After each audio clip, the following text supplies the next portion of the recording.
We are closely monitoring the emerging cases of swine flu in the United States. This is obviously a cause for concern and requires a heightened state of alert. But it's not a cause for alarm. The Department of Health and Human Services has declared a public health emergency as a precautionary tool to ensure that we have the resources we need at our disposal to respond quickly and effectively.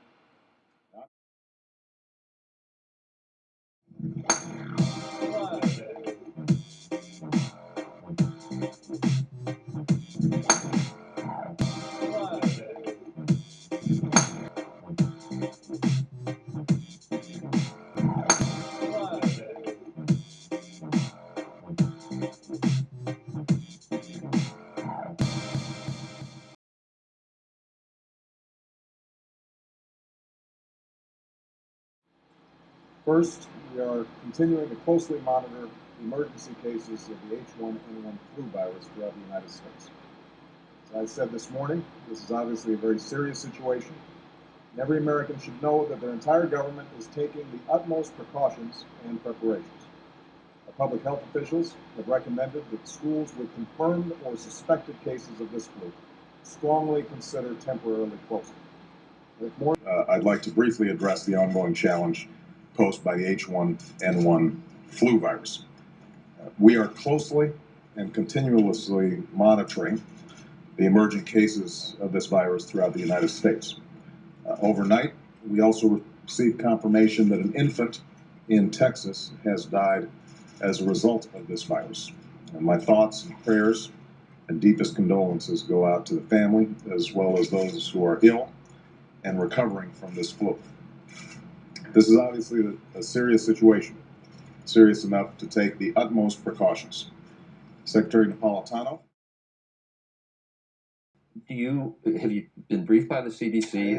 Are there words about a pandemic at this point? No, we're not at all, and we have it totally under control.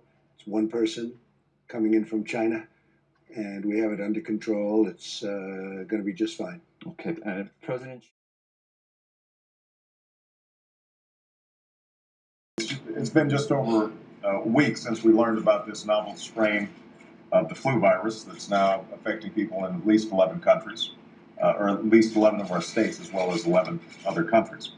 And throughout this process, my top priority has been the health and the safety of the American people. And to that end, we've closely monitored the situation.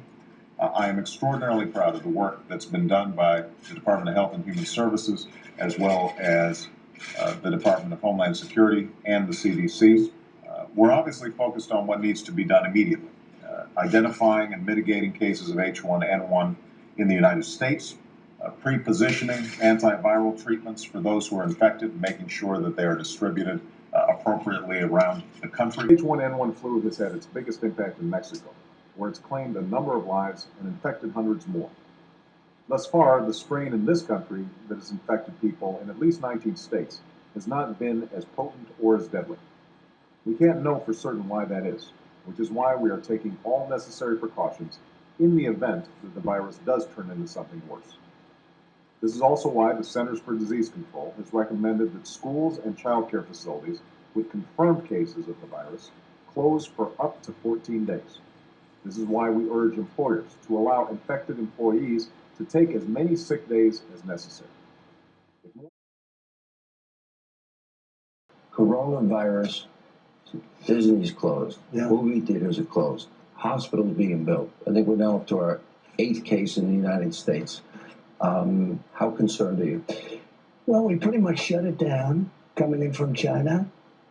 We have a tremendous relationship with China, which is a very positive thing. Getting along with China, getting along with Russia, getting along with... Have you offered the Chinese president help with the coronavirus? Oh, yeah, well, no, we're offering them tremendous help. We have the best in the world for that. We've done a tremendous job.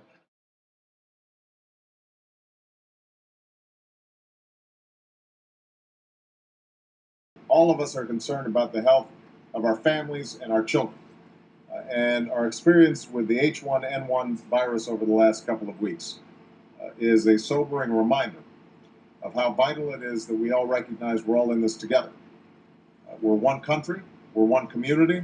When one person gets sick, that has the potential of making us all sick. And when we help to make everybody well, one person well, then everybody has the potential to get well. We can't be divided by communities. And that means that government at every level has to make sure that good information is getting out to every part of the broader American community. And that's part of the reason why. Now, the virus that we're talking about having to do, a lot of people think that goes away in April with the heat, as the heat comes in. Typically, that will go away in April. We're in great shape, though. We have 12 cases, 11 cases, and many of them are in good shape now. So, but a very good question. Yes, please, Colorado. The steps we've taken to bring our economy back from the brink are working. Now, we just had a good meeting about our ongoing efforts to prepare this country for the H1N1 flu virus this fall. It has very little impact on young people, especially very young people. Because a lot of people will have this, and it's very mild. They'll get better very rapidly. They don't even see a doctor. They don't even call a doctor. This corona flu. We have 15 people who are almost all better now. The country is best prepared to deal with a pandemic. Yeah. So this was done by Johns Hopkins. It's going to disappear one day. It's like a miracle. It will disappear. They tried the impeachment hoax. That was on a perfect conversation. And this is their new hoax. This is a pandemic. I felt it was a pandemic long before it was called a pandemic. All you had to do is look at other countries.